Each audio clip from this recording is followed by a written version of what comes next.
Hi, welcome back to HATV. I'm Paul Malkmus. I'm Ann Malkmus. And we're AM and PM, and we're back here with another exciting discussion. And today we're talking about Juicing. Not necessarily juicing, but how do you store that precious fluid that people want to drink throughout the day? carrot juice and other juices too, other Green fresh juices. vegetable juices. Yeah. Mm-hmm. And you know, we work so hard on getting those nutrients into the body.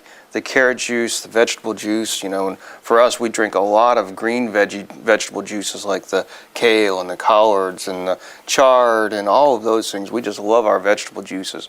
But how do we store them? And how do we protect those vital nutrients after we've gone through the process of juicing them? We work so hard in getting that juice. It's like liquid gold, isn't it? It is. And so we want to make sure that we're protecting those nutrients through the storing process. And we get this question so much, so we thought it'd be a great topic for HATV. Well, one of the first things that we want you to know is it's okay for you to juice enough for as long as probably 2 to 3 days, depending on what type of juicer that you have. And the juicer that we sell, we have the Champion juicer and we have the Green Star juicers. Those two juicers, you can actually fill an 8-ounce jar to the top, and you can refrigerate them for up to 3 days. And that's a relief for people who cannot find time in their life every day to juice fresh juice. And so we're able to juice like we juice on Sunday, and then we drink the juice on Monday, Tuesday, Wednesday, and then we drink the juice again on Wednesday, and we do that on Thursday, Friday, Saturday. And so we juice twice a week, and Sunday we just take a break from juicing. It's our day of rest. We still drink our Barley Max and other, you know, we may buy juice if we're out, but we don't have juice that's fresh that we make on Sunday. And that's just the way it works for us.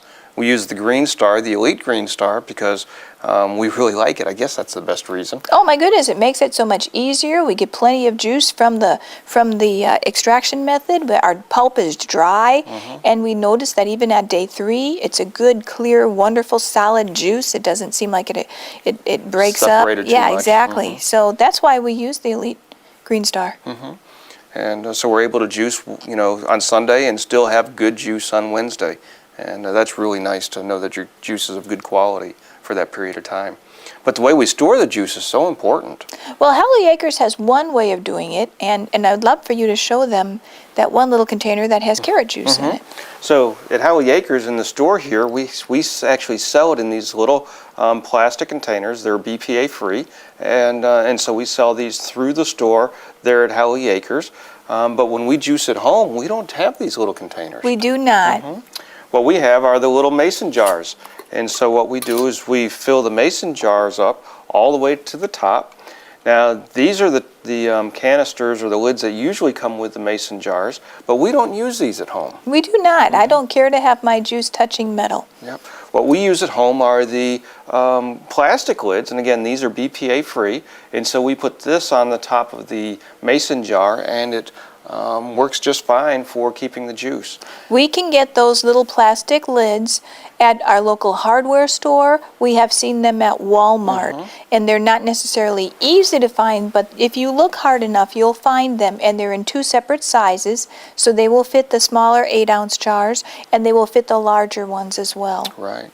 Now we usually put it in the type of jar, the size jar that we're going to use, because there's 2 things that kill the enzymes within the juice. One is heat, and so we want to keep it cold and keep it in the refrigerator. But the other thing that kills enzymes is oxygen. And so when we store our juice, we want to be conscious of the oxygen that may be in the jar. So that's why we fill our jar all the way to the top, and we use the exact size container for the amount of juice that we want to drink. So like this is an 8-ounce size container. What we wouldn't want to do is to put our juice in like a 32-ounce container and then pour off 8 ounces and put the other juice back in the refrigerator, that other 24 ounces back in the refrigerator, because when we pour that 8 ounces of juice off, oxygen has replaced it, and so you have oxygen in the container. And the other question people ask us is, can you freeze your juice? And the answer is, yeah, you can. You sure can freeze the juice. Up to 2 weeks.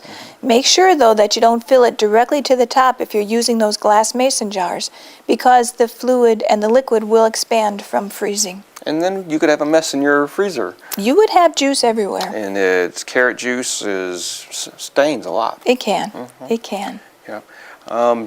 But when you do freeze your juice like that, you lose about 15% of the enzymes. So there is some enzymatic activity loss through that freezing process, which is okay as long as you realize that that's what you're losing, some enzyme activity. But the good idea is you'll have enough juice to feed you and your family for up to 2 weeks. If you are in a lifestyle where you just are too busy to be juicing every day, at least you'll be able to take it out of the freezer, let it thaw a little bit, and then you'll be able to have juice every day. And that beats not having any juice. That's right, and that's actually what your mom's doing. My mom does that once a week. She juices enough for her and my dad. My mom's 83 years old. That's pretty neat. So she juices once a week. She puts it into the mason jars and puts it in the freezer, and then she pulls it out, and you actually see it sitting out. Yes. It's really cute, and she does a good job. Hopefully she doesn't see this as we're talking about it. I think we better make sure she does, so she keeps doing it. So she keeps doing it. So it's real important, though, that we protect that juice. We want to keep it out of the light, and we want to keep it out of the warm elements. We want to start with cold carrots when we start juicing, and then right when we're done juicing, we want to put that juice right back in the refrigerator so that it doesn't have a chance to get warm. When it gets warm, the enzymes die and bacteria starts to grow. Years ago, when I was teaching full-time, I would pack a lunch box, and within that lunch box, I would put my frozen juice as my little ice pack. So it kept all the other items in my lunch box cold. And then by the time it was around before lunchtime, I actually was able to drink my juice, and it worked out very well for me. So it kind of served a dual purpose. Yeah. Now, a lot of people like to vacuum seal their juice, so they'll take they'll put it in the mason jar like that, and they'll put a vacuum sealer over the top of it to pull out any other oxygen. And that really does help to preserve the enzymes, and it does help to keep better quality juice. Some people think that then they can store the juice longer that way, but the danger with that is that the bacteria will grow. And so after about 3 days, there's more bacteria in there because it keeps growing even though the enzymes or the oxygen's been removed. And so the bacteria gets higher, and it's really more bacteria than you want to consume. So even if you vacuum seal, the longest you want to store your juice is about 3 days.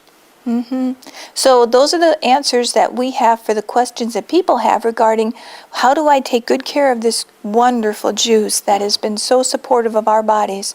We want you to continue to juice. We want to help you in any way we can because we recognize how valuable your time is, but also how valuable the juices are. And just as it's important to ensure that you're protecting the juice, what you start with as far as the quality of the juice is dependent on the type of juicer you have. And there's lots of information on our website, www.hacres.com, that's HACRES.com, that provides information on selecting a juicer.